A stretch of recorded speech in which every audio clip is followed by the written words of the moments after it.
नमस्कार, मैं हूँ शिवम यादव। इलेक्शन एनालिसिस में आप सभी का बहुत स्वागत है। 5 राज्यों के इलेक्शन चल रहे हैं इन दिनों। आज हम इस कार्यक्रम में छत्तीसगढ़ की बात करेंगे। कौन इस बार सरकार बना रहा है, इसको लेकर खूब बहसें चल रही हैं। हर पार्टी का अपना दावा है, लेकिन सत्ता की चाबी किसके हाथ में है, आज हम ये जानने की कोशिश करेंगे इस कार्यक्रम में। इस कार्यक्रम में मैं आपको बताऊंगा कि छत्तीसगढ़ में किंग मेकर कौन होता है। शुरुआत एक कहानी से करता हूँ, एक कहानी सुनाता हूँ आपको। आजादी के बाद की बात है, 1952 में पहली बार जब विधानसभा चुनाव की तैयारियां चल रही थी। उस वक्त मध्य प्रांत जो था वहां पर भी तैयारियां हुई। ये पहला मौका था जब इस इलाके में चुनाव हो रहे थे विधानसभा के। मध्य प्रांत जब मैं कहता हूं तो मेरा मतलब ये है कि वो इलाका जो भोपाल से रायपुर और नागपुर तक फैला हुआ था, यानी इसके बीच का इलाका। ये मैं आपको जो मैप दिखा रहा हूं इसमें ये इलाका है। 1952 में इस इलाके में 184 विधानसभा सीटें हुआ करती थी और यहां पर 1952 में वोटिंग का ऐलान हुआ। अब चुनाव का ऐलान हो गया तो राजनीतिक दलों के सामने एक बड़ी चुनौती आ गई और बड़े परेशान हो गए राजनीतिक दल, क्योंकि उनको कैंडिडेट नहीं मिल रहे थे कि इलेक्शन लड़े कौन। बड़ी मेहनत मशक्कत हुई, लोगों को मनाया गया, उसके बाद कैंडिडेट फाइनल किए गए 184 में से। लेकिन फिर भी 5 ऐसी सीटें बची थी जहां केवल एक उम्मीदवार ही चुनाव में उतरा। तो जाहिर है कि जो उम्मीदवार मैदान में उतरा वो निर्विरोध चुनाव जीत गया। इसमें दंतेवाड़ा से निर्दलीय प्रत्याशी बोडा, बीजापुर से कांग्रेस के हीरा शाह थे, सुकमा से निर्दलीय प्रत्याशी थे पीलू, केशकाल से एक निर्दलीय प्रत्याशी थे राजमन और नारायणपुर से कांग्रेस के प्रत्याशी रामेश्वर शामिल थे। ये 5 सीटें ऐसी थी जहां पर कैंडिडेट मिला ही नहीं। आखिरकार ये 5 लोग मैदान में उतरे और जीते। आज जब 2023 में हम चुनाव की बात कर रहे हैं तो ये 5 सीटें छत्तीसगढ़ के बस्तर संभाग में आती हैं और बड़ी महत्वपूर्ण है। आजकल यहाँ पर कैंडिडेट की कमी नहीं है।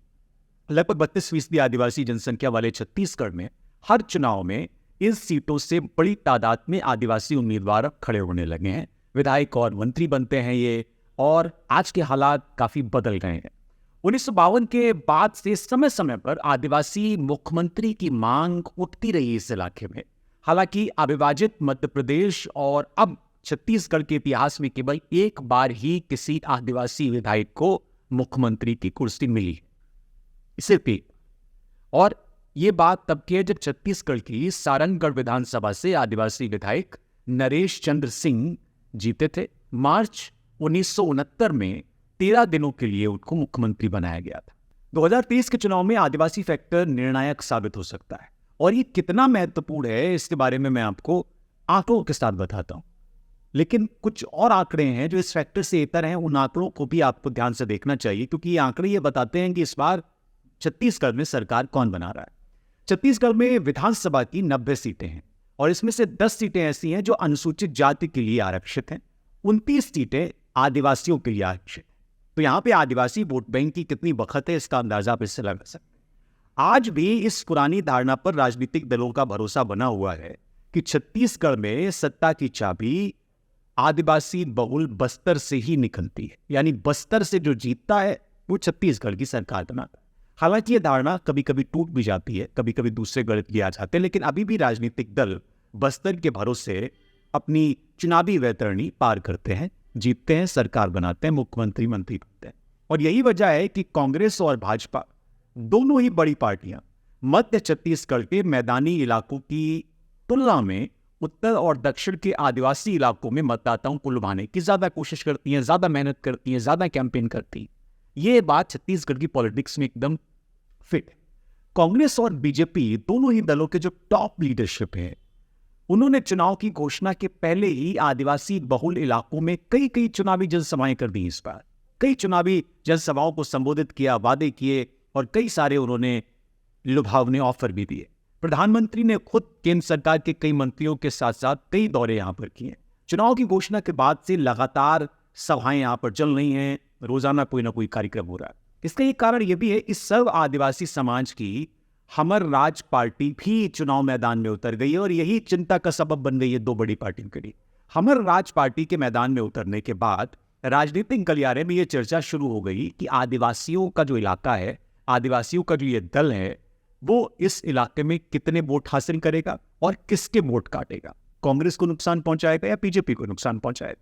क्या इसके उम्मीदवार जीत की दहलीज पर पहुंचेंगे भी, या सिर्फ 5-10 हजार वोट हासिल करने के बाद बाकी जो राजनीतिक दल हैं उनका समीकरण, उनका खेल बिगाड़ने का काम करेंगे। ये सवाल यहाँ पर बड़ा तेजी से उठ रहा है, लोग पूछ रहे हैं।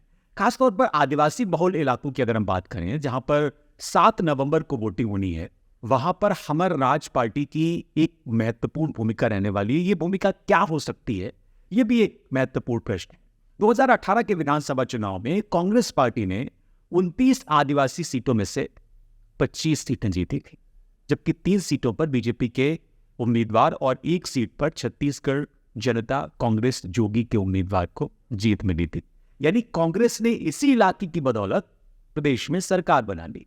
लेकिन इस बार इन आदिवासी सीटों में से कुछ पर कांग्रेस भाजपा के अलावा आम आदमी पार्टी भी मैदान में उतरी है और हमर राज पार्टी भी मैदान में उतरी। इन लोगों ने भी अपने कैंडिडेट उतारे हैं।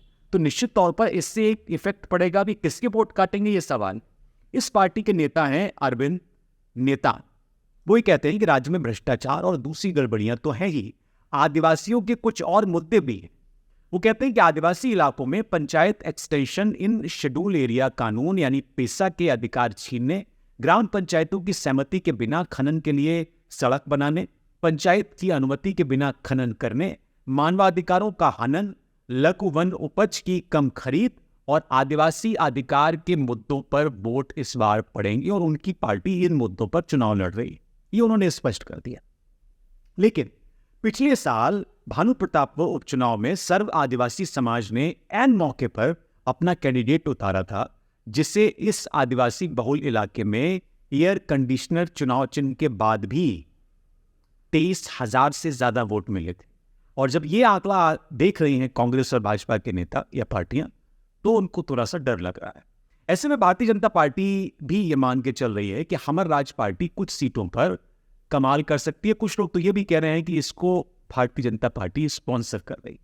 भाजपा नेता और छत्तीसगढ़ विधानसभा में नेता प्रतिपक्ष नारायण चंदेल इस वक्त खुश भी नजर आते हैं और वो एक बड़ी महत्वपूर्ण बात कहते हैं। इससे आप एक क्वेश्चन समझ सकते हैं। वो कहते हैं कि अरविंद नेताम जी पिछले 50 सालों से भी ज्यादा समय से राजनीति कर रहे हैं, कांग्रेस सरकार में मंत्री रहे हैं और आदिवासियों के बीच उनका बड़ा सम्मान है।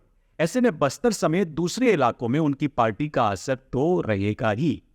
ये बात बड़ा वो खुश होकर कहते हैं। हालांकि कांग्रेस पार्टी इससे सहमत नजर नहीं आती है। वो कहती है कि इनका बहुत असर नहीं रहने वाला।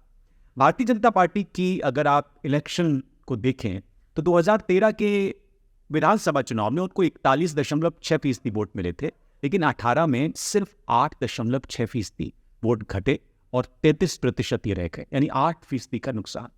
इसके उलट कांग्रेस की अगर हम बात करें तो 2013 में उनको 39% वोट मिला था, 6.4% की बढ़ोतरी हुई। 18 में ये वोटिंग 45.4% पहुंच गई, यानी कांग्रेस के वोटों में ठीक ठाक उछाल देखने को मिला और बीजेपी के वोटों में गिरावट। कांग्रेस के वोट प्रतिशत बढ़ने के पीछे आदिवासी इलाकों की सबसे बड़ी भूमिका रही। हालांकि एक बात यह भी है कि माओवादी हिंसा के माहौल में भी पिछले चुनाव में कई सीटों पर करीब करीब 80% मतदान हुआ था। ये एक बहुत महत्वपूर्ण फैक्टर है इस राज्य में। पिछले चुनाव में 20 आदिवासी सीटें ऐसी थी जहां पर 80 से 86% वोट पड़े, जबकि 6 सीटों पर 70 से 80% वोटिंग हुई, यानी जो ग्रामीण दूर दराज के इलाके थे वहां वोटिंग जम के हुई।